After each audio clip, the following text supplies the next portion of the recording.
sopan santun, jadi baik. Sebelum ni perangainya boleh tahan huru-hara, tapi depan crush, depan orang yang disuka kan, dia berubah.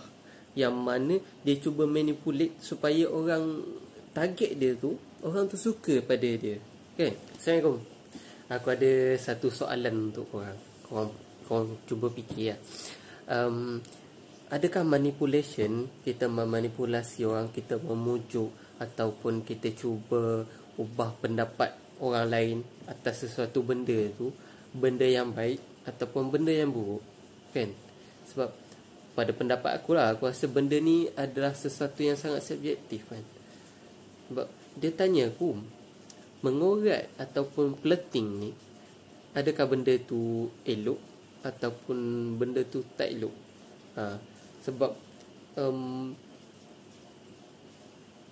kalau kita fikir kan, kita mengorat ni, contoh kita kalau yang perempuan dia pakai cantik-cantik, make up kan, dia buat benda tu yang originalnya bukan macam tu, tapi dia orang buat supaya orang lain termanipulasi ataupun orang lain tu suka pada dia.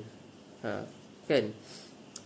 Sedangkan itu bukan dia. Kalau lelaki contohnya, dia suka kat perempuan ni, dia cubalah mengorat kan. Macam mana dia mengorat? Cakapnya baik, sweet talker kan. Untuk orang yang sweet talker, yang kadang-kadang dia bercakap tu hanyalah untuk dapat attention orang tu kan. Bagi hadiah, apa lagi. Pendapat aku rasa mengorat ni dia bukanlah keperluan, tapi dia baik jika kita just gunakan dia sebagai first impression, ataupun kita memang berniat untuk berubah tu untuk selamanya.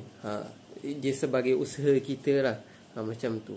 Dan yang mana dia dengan perubahan kita tu, kita boleh jadi someone better, kita boleh jadi orang yang lagi baik, which is bukan semata-mata untuk dia, tapi dia hanyalah apa orang kata asbab, dia pemula kan.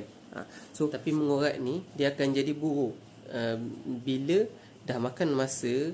Contoh, orang yang kita suka tu dah rapat dengan kita kan, dia dah suka kita, tapi lepas tu kita keluar kita punya perangai sebenar, yang mana pemalas, pengotor, yang memberi kesan kepada orang lain. Itu ada situasi yang pada aku mengorat ni jadi sesuatu yang busuk, jadi sesuatu yang buruk kan. Apa pendapat korang?